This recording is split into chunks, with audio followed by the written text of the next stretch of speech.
This is the 2022 Lexus RX450h F Sport. Yes. Quite the mouthful. Lots of things going on. Lots of numbers. badging happening, yeah. This is the evolution of the egg. It's now the sharp egg. Mm-hmm. And this is the vehicle that my grandfather bought, and he wanted something easy to get into. Mm-hmm. And he switched from Cadillac to Lexus. And he had the 400h way back when. Yeah. So over time, this has evolved, and they've done more to it. But now, Lexus has added the F Sport package to the 450h. Well, but this which is should make it more, better. Yes, better, it should make it right? everything. This is the most powerful version you can get of the RX, but this is the pioneer of this space. We talk about how everybody has a 5-seat SUV. Yeah. Lexus did this for the first That's in a the good point. 90s. That's this a great is the point. fourth generation of Yes. this. It has been wildly successful for them. The minute they launched it, everybody was like, what is that thing? And now, 20 years plus years later, everyone makes a million of that thing. And this is, in what is this, Grecian water blue? Well, that means it should be a standout then, right? It should if be a they started standout. so long ago and They we're on a started so fourth long ago. generation, they should have gone through refinement and understanding of not only the market, but how this should drive. And it still sells wonderfully well. It does. Great cars, great roads, and all the reasons we love to drive. TV, web, and podcast. This is Everyday Driver. Well, let's start on how it drives. Let's start there. If you're buying a Lexus for the reasons that you buy a Lexus, you want to be isolated from everything. Great service, reliability, good value for money. Yes. These are the reasons you buy a Lexus. Yeah, This does a great job. absolutely. This is where you want to be, and the F Sport, besides all the badging and trim and the wheels, does add the adaptive variable suspension. It has the good dynamic dampers Yes. and the adaptive variable suspension Yes. to make this ride theoretically better or the best of everything else. So if you were looking for an SUV that has capacity for backseat passengers, that's actually pretty comfortable, good amount of backseat space, and you want a road trip and it's quiet, I better hang on. There's no but where the handles. Your experience. See, I have the wheel to hang on. 'Cause, You're experiencing the beginning of my questions. That's here. where it lets you down. Because F Sport is where this goes off the rails. I'm just gonna hang on. Adaptive dampers. This is supposed to be, by the badging, the F Sport version is the sportier version of the hybrid. This has terrible body roll. I mean, really like boat-like quality body roll. It's almost nauseating. And if you are buying the 450h, so you have the hybrid, better gas mileage version of the Lexus egg, then body roll is irrelevant. It doesn't matter. But if you're buying True. the F Sport True. that advertises we gave you adaptive dampers and theoretically better handling, Yes. now it does matter. Why are Yes. the adaptive dampers not making this handle better? Why are they not controlling the body roll? Why does it still feel boat-like? If it has F Sport badging, and I had Sport like Super Plus down here on the screen. You did. So that doesn't make any sense. That's my problem. The other problem that I have in this F Sport line of thinking is, okay, we're not obsessed with 0 to 60. You don't buy cars for 0 to 60. You certainly don't buy this for 0 to 60. Right. It's that Sport badging there again, though, because this does 0 to 60 in 8 seconds. Now, there are a lot of ways to judge a car that are more important than 0 to 60, but Agreed. that's a common Yes. reality that we all can speak on. Yep. 8 seconds is like minivan speeds.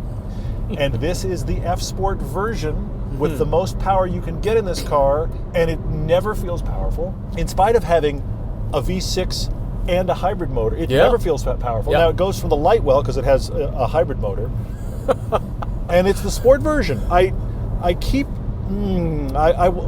want you to jump in, and I want to circle back to this, but I keep thinking that this is perfect driven at 60%.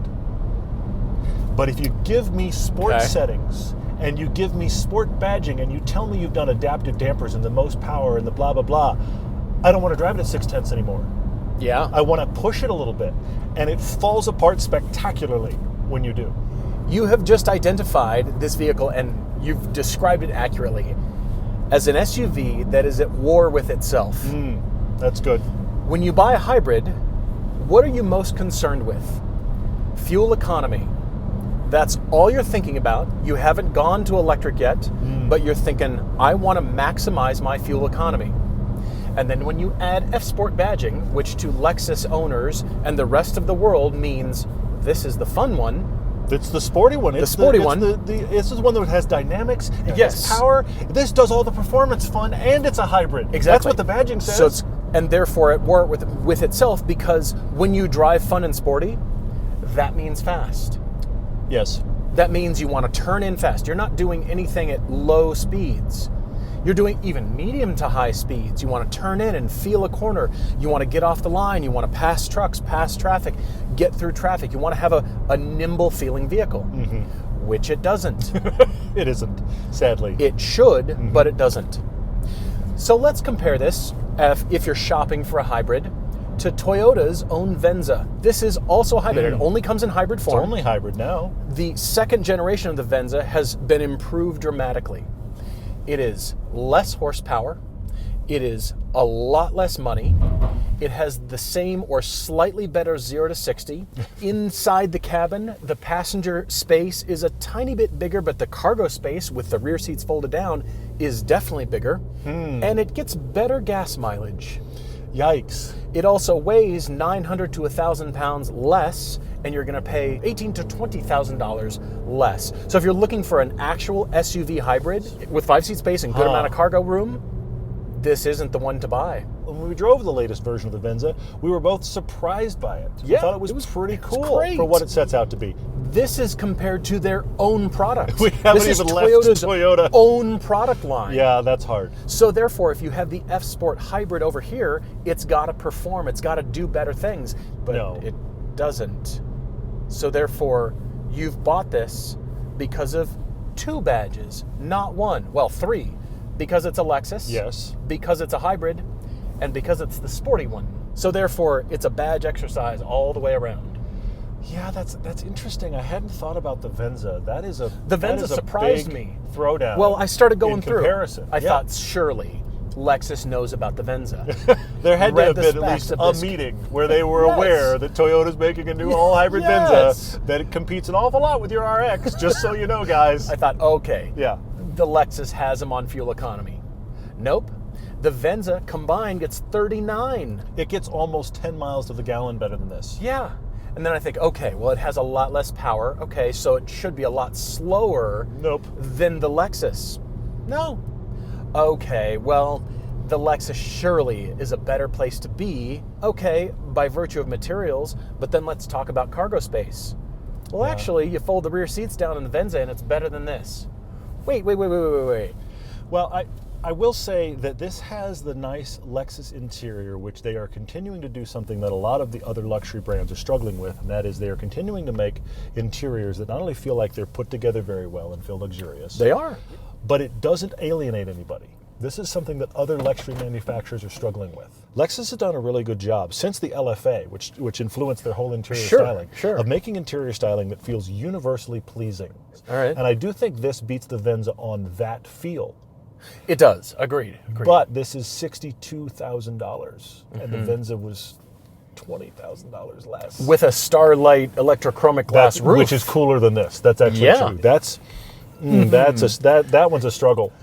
You have found a struggle. in their own lineup.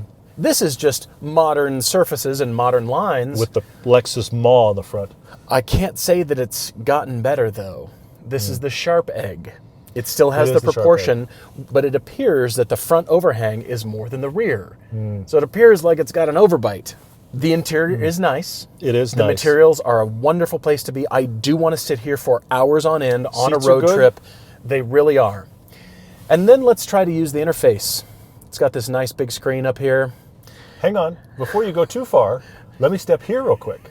The Venza has the updated, really, really good Yes. interface from Toyota. It's nice to Lexus use. knows their interface has been an Achilles heel for them, and they have a new interface that isn't on here yet. The Solve, even though the touchpad remains, The touchpad of doom. It's terrible. Nobody likes this touchpad. Nobody does. nobody, is the screen up here is now touch sensitive.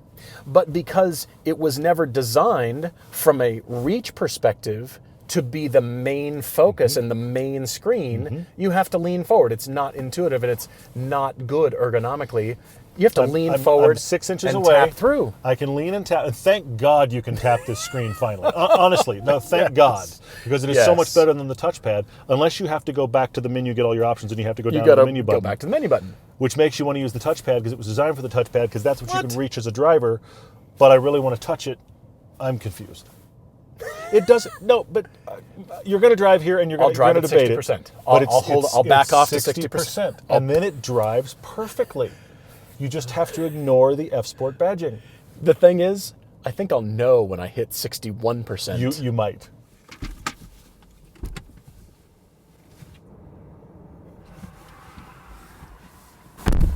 I'm deliberately leaving the door open for one reason and one reason only. Okay. It's because it doesn't sound good.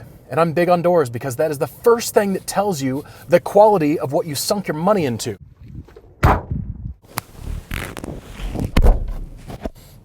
That's a clank. That's just a clank. I could close it more slowly and it didn't get that much better. This is a downfall. Lexus, you need to concentrate on the door slam. Interaction, that thunk, that solid, I'm in the Lexus. Well, I will speak for all of you who don't care about the door slam because I don't really very much. It doesn't really bother me, and it's a big thing for you. It is a thing for me. But I will say this. This really is one of the worst sounding doors I've ever encountered. So as much as it doesn't bother me, there shouldn't be anything on your $60,000+ Lexus product that you could describe as a clank. That's not good. All right, well, let's go driving. You would think that on a modern hybrid, you wouldn't have a traditional gear stick. It seems like really old technology combined with really new technology. It seems like every part of this car is at war with itself. The engine, the drivetrain, 308 horsepower from a 3.5 liter V6. It pretty much drives the front wheels. There are 3 electric motors on this. There's the starter generator motor. Then there's the electric motor that helps and assists the engine in the front. And then it's electric all-wheel drive. So that means there's another electric motor in the back, adding up to almost 4,800 pounds. It's kind of heavy. Very. You'd think that at this point, with the adaptive dampers, that they would control the body motions of this heavy thing. This weighs more than some pickup trucks. Yeah. You have the option over here with the dial, so we're already in Sport and then Sport Super Plus. Plus, yeah. My question is, why do we need Sport S and Sport Plus? Because there's no discernible difference, from what I can tell. There is a difference jumping up to Sport, but I agree with you. Sport Plus, it's like what happened? It's fractional difference there. Put it in manual, get that really awesome engine note, and the paddles. Control your eCVT to try to extract some kind of sport out of it. I think where we're headed here is that what you want is you want the 450h and leave the F-Sport behind. Yes. Get the one that is the hybrid, get the nice Lexus, get all of that. The problem here, though, is there are a lot of buyers, especially if you have a brand you already like. And we know a lot of Lexus fans are only going to buy Lexus. So the fact that we've been brought up the Venza, a sister car, is sacrilege. I know some of you feel that way. But if you have somebody that's a fan of the brand, any brand, they want to buy the best version. Check all the boxes. I do that with Porsche. And so you're going to wind up with the 450h F Sport because somebody told you it was higher on the food chain. But it doesn't live up to the name that it's suggesting it's going to sell anyway because it's higher on the food chain. You can tell it's just fighting itself every time you want it to do something. And so all you're left with is 60%. That's all you can do is just drive at 60%. They tried to give it all the things and it can't get along with itself at all the things. That is very difficult. It can't get along with itself. I want to really like this. I do too. Because this is the pioneer and Lexus has always done the RX so well. And when you're comparing it to, say, a Cayenne hybrid, this is far less money. Oh, completely. Far less. This completely saves you money. Yeah, it's going to be half a loaded Cayenne hybrid. And honestly, the fuel economy is better on this than a Cayenne hybrid. Yes, it is. Now, the Cayenne hybrid is going to have a better door slam and be fun to drive. Oh, yeah. The other thing, though, is when you brought up the Venza and its miles per gallon, it didn't really dawn on me until you said that this miles per gallon should be better. It should be far better. That's why you buy a hybrid, right? Yeah. But if you buy, we'll forgive that because it's the F Sport, well, it should do better at sport things. Yeah. And it doesn't. Yeah. this is where this shines. It's really not off the line. It's not. The power really does shine when you're on the highway and you want to get around other cars and trucks. That mid-speed passing stuff? This is where it has Okay. good power and that electric assist comes into play. I'm going to go back into normal comfort mode. That's its state of being. This is a great Now commute we're in the car. sweet spot. It's a great cruise car. Yeah.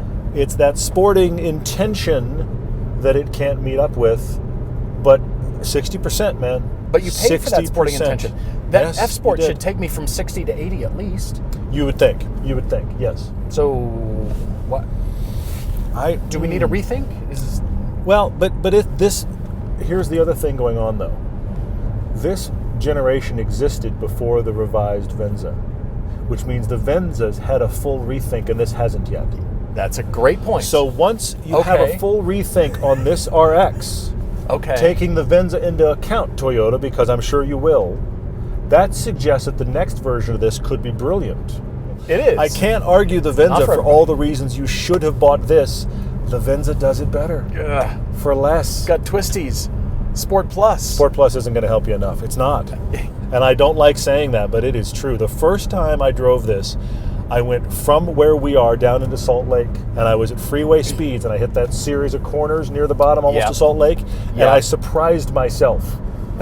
Like, wow, this has got a lot of body roll. It broke me out of my 60% stupor, and I was like, you've got to be kidding. That's a lot of roll. Half asleep. Yes. See, I'm confused because I'm thinking F Sport Plus, we're doing it, and it's like handing mittens to a concert pianist. It's muffled, it's not muted, gonna go well. There's nothing here, nothing to feel. But I don't need it to have anything. But unless F-Sport suggests that you do. It's weird. It should do what it says on the tin. That's really where we're at. Am I off base? I need it to do what it says on the label. Otherwise, I'm confused. I know that really seems Today strange. on Everyday Driver, that's where we are. Welcome to the test drive. That's where we are. And almost to red line. Yeah. That's the flat to the passing floor. Power is decent. See, okay. Yep. I'll give you that. Now I'll give you that. You're right. We're cooking with electricity and gas? And gas, yes. All of them. Yes. We're using up all of them. We're doing a dual cook service. That was some power. That moved this heavy thing. That is where that worked, for sure. But see, I dread this corner as we're... Yes. It's There's nothing here. You can feel everything roll. Yeah. From the tire, you could hear the tires roll under, and then the whole body followed. So the only solution is to back off and enjoy the quiet. 60%. Just enjoy the tire noise. Ease your way in. If we'd just been Lexus RX450h, we'd probably be okay. We added the F-Sport.